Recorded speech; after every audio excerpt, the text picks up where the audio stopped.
What is the KGB's disinformation machine?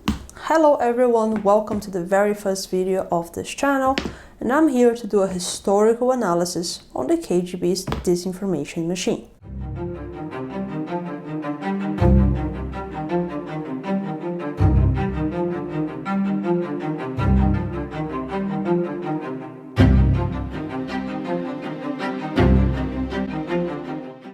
To start the video, I would like to bring attention to the concept of disinformation.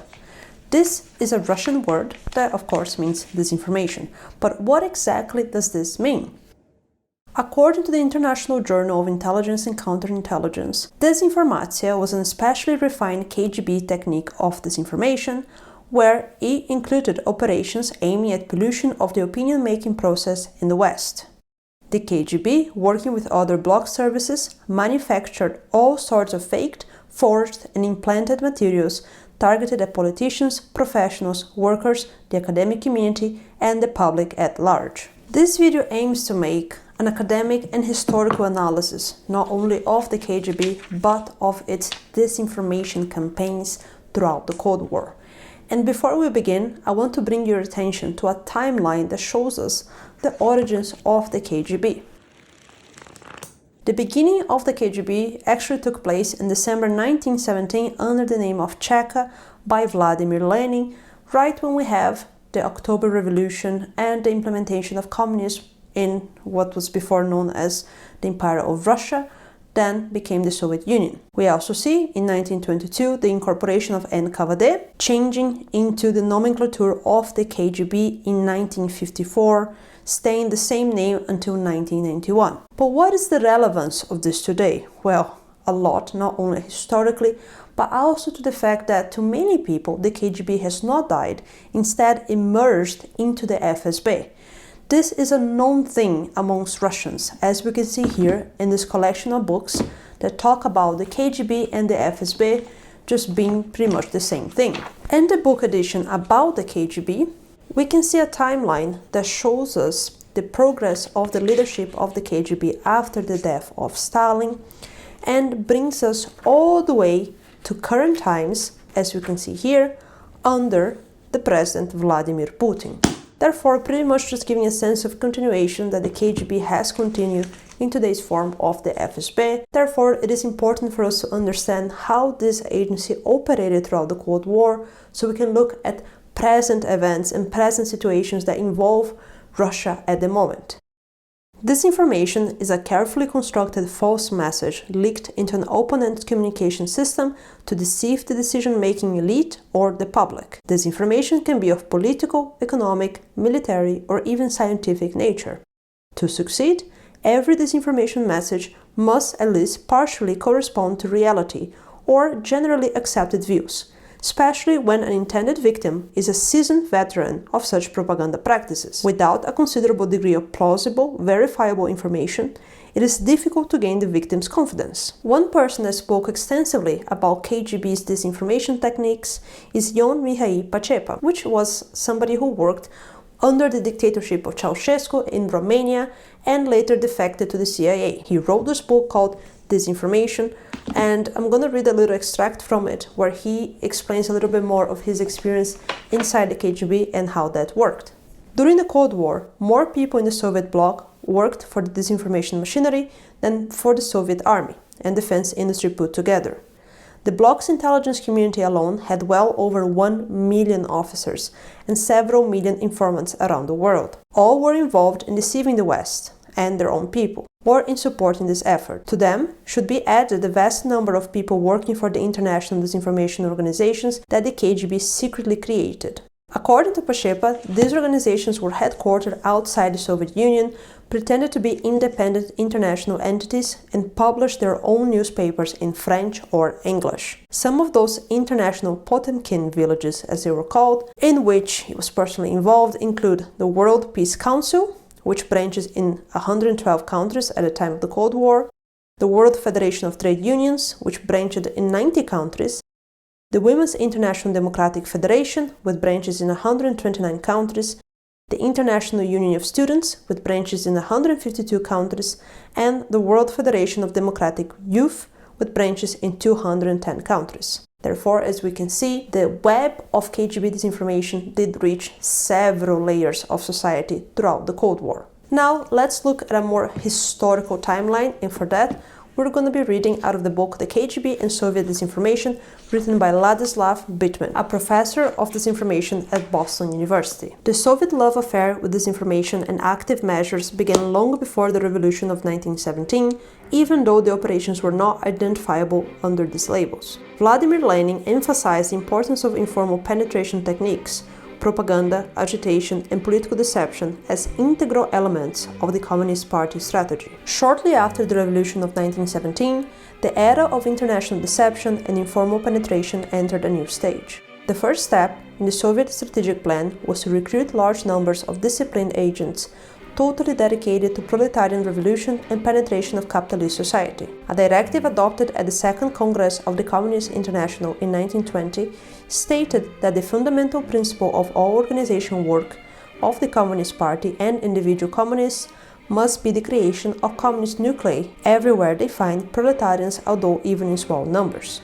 Revolutionary activities included calculated use of deception, guerrilla strikes at the nerve centers of capitalist society, and other clandestine political activity. Cheka and its heirs became directly involved in such covert action programs at Operation Trust between 1922 and 1927, which was a combination of strategic and political deception, counterintelligence, and provocation that humbled several Western governments, security services, and emigre centers. Over a 5-year period, Cheka planted stories in the Western press about an anti-Soviet organization operating in Russian territory, lured a number of emigres back to Russia, and then saw that most of them were executed.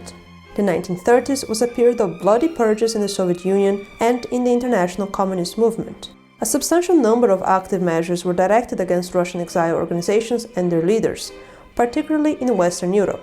Soviet agents infiltrated many of these groups, manipulated their leaders, and played them against each other. Soviet intelligence recruited with minimal effort many agents amongst members of foreign communist parties and such ideological sympathizers as Kim Philby in Great Britain and Algar Hiss in the United States.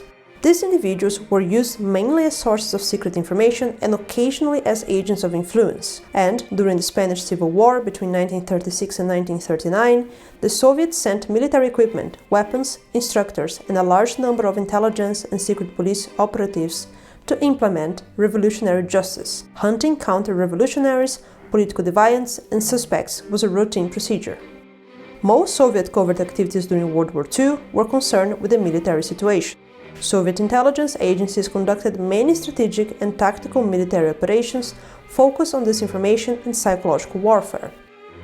Special units and agencies assigned to these operations included the GRU, the main intelligence directorate, NKVD, the predecessor of the KGB, and the Central Staff of the Partisan Movement. Established in 1941 by the Central Committee of the Communist Party, the Central Staff of the Partisan Movement organized and directed espionage, sabotage, guerrilla operations, and assassinations behind German lines. According to General G.K. Titsnev, former deputy KGB chairman, these special units were also involved in disinformation and deception.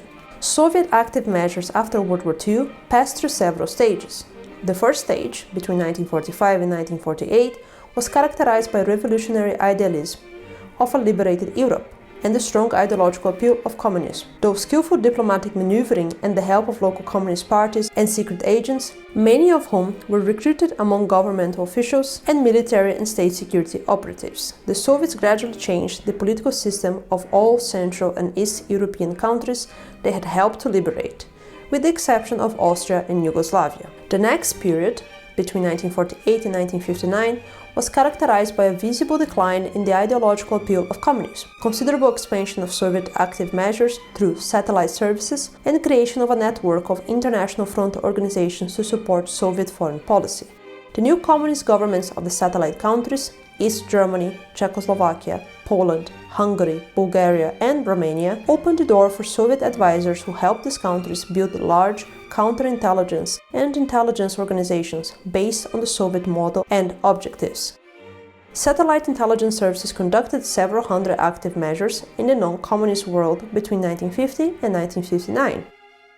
But since there was no central department or body concerned with design, orchestration, and coordination, their operations had only a limited impact. Forgery was the most popular disinformation technique of the time. Various anti-American charges were supported by falsified evidence, such as that contained in the so-called Rockefeller letter.